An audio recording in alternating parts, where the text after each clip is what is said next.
اس کے بعد جنت سے 10 حوریں حضرت خدیجہ کے پاس آئی۔ ان میں سے ہر ایک کے ساتھ ایک تخت اور ایک لوٹا تھا جن میں آب کوثر بھرا ہوا تھا۔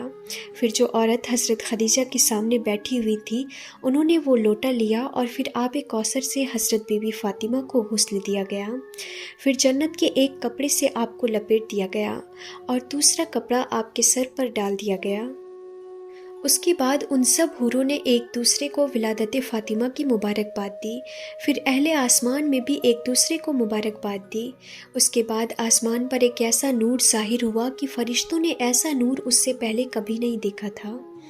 اس کے بعد ان چاروں عورتوں نے حضرت خدیجہ سے کہا، اے خدیجہ، لیجئے آپ کی یہ بیٹی بالکل طاہرہ ہے، پاک اور صاف ہے، اللہ اس کی نسل میں برکت دے گا۔ ناظرین، روایتوں میں آتا ہے کہ حضرت بی بی فاطمہ کی ولادت کے بعد حضرت ام ایمن رضی اللہ تعالی عنہ بڑی تیزی کے ساتھ مکہ کے بازار سے گزر رہی تھی۔ خوشی سے آپ کا چہرہ کھلا ہوا تھا کہ اچانک سے ایک خاتون جن کا نام سلیمہ خجایہ تھا وہ آپ کے سامنے آ گئی اور تلخ لہجے میں کہنے لگی، اے ام ایمن، تم اتنی تیزی سے کہاں بھاگے جا رہی ہو؟ تو یہ سن کر ام ایمن نے کہا کہ اے سلیمہ، میں الصدیق الامین محمد مصطفیٰ صلی اللہ تعالیٰ علیہ وسلم کو خوشخبری دینے جا رہی ہوں کہ ان کی اہلیہ حضرت خدیجہ نے چوتھی بیٹی کو جنم دیا ہے۔ تو یہ سن کر مارے حیرت کے سلیمہ خجایہ کا منہ کھلا کا کھلا ہی رہ گیا۔ کہنے لگی، کیا تم سچ میں انہیں چوتھی بیٹی ہونے کی خبر دینے جا رہی ہو؟ اس پر حضرت ام ایمن کہنے لگی، جی ہاں، میں واقعی میں انہیں چوتھی بیٹی کی خوشخبری دینے جا رہی ہوں۔ تو یہ سن کر سلیمہ خجایہ کہنے لگی، کیا تم مجھے سچی بات نہیں بتاؤ گی؟ ام ایمن کہنے لگی، کون سی سچی بات؟ تو سلیمہ خجایہ نے کہا کہ چوتھی بیٹی کی خبر سن کر حضرت محمد کا کیا رد عمل ہوگا، یعنی کہ ان کا مزاج کیا ہوگا، ان کا مزاج کیسا ہوگا۔ تو یہ سن کر حضرت ام ایمن کو ہنسی آ گئی اور کہنے لگی، اے سلیمہ، تمہارے اس سوال نے تو مجھے وہ دن یاد دلا دیا جب حضرت خدیجہ نے اپنی پہلی بیٹی حضرت زینب کو جنم دیا تھا۔ تو اس وقت بھی مجھ سے کہا گیا تھا کہ یہ خبر میں جا کر حضرت محمد مصطفیٰ صلی اللہ تعالیٰ علیہ وسلم کو سناؤں۔ یہ سن کر پھر میں خوف و حیران ہوتے ہوئے آپ کی خدمت میں حاضر ہوئی۔ میں یہ سوچ رہی تھی کہ اس معصوم بچی کا مقدر بھی اور لوگوں کی بچیوں کی طرح ایک گہرے گڈھے میں زندہ دفن ہو جانا ہے۔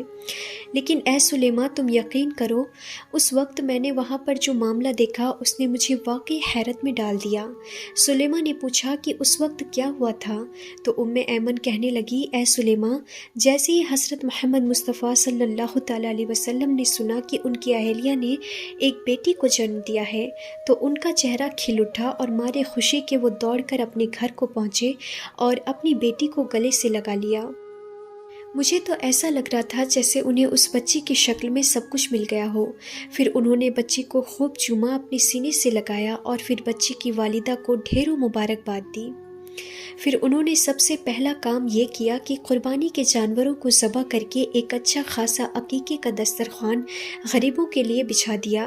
اے سلیمہ، اس کے بعد تینوں بیٹیوں کی پیدائش میں بھی آپ نے ایسا ہی کیا، اور آج بھی تم مانو یا نہ مانو، آج بھی ان کا رد عمل کچھ ایسا ہی ہوگا۔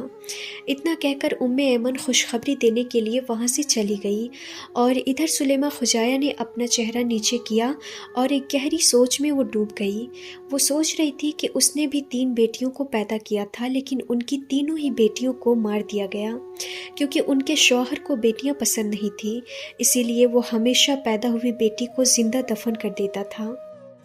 اس کی سنگدلی اس درجے تک پہنچ گئی ہے کہ دفن ہوتے ہوئے جگر کے ٹکڑے کی رونے، چیخنے اور چلانے کی آواز سے بھی وہ نہیں پسیجتا۔ ناظرین، یہ بات اس وقت صرف سلیمہ خجایہ کے ساتھ ہی نہیں تھا، بلکہ اس دور کے عرب معاشرے میں زیادہ تر لوگوں کا یہی حال تھا۔ اس دور میں زندہ لڑکیوں کو دفن کرنا ایک فیشن سا بنا ہوا تھا، اور قبر کے گڈھوں کو ہی لڑکیوں کا سسرال سمجھا جاتا تھا۔ خیر، اس کے بعد سلیمہ خجایہ یہ سوچ کر ام ایمن کے پیچھے پیچھے گئی کہ جا کر دیکھوں تو صحیح کہ چوتھی بیٹی کی خبر سن کر محمد عربی کا کیا رد عمل ہوتا ہے۔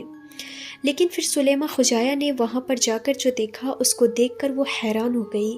اس نے دیکھا کہ اللہ کے پیارے نبی کا چہرہ کھلا ہوا ہے اور آپ اپنی بیٹی فاطمہ کو گود میں لے کر چوم رہے ہیں، ان کو سونگ رہے ہیں۔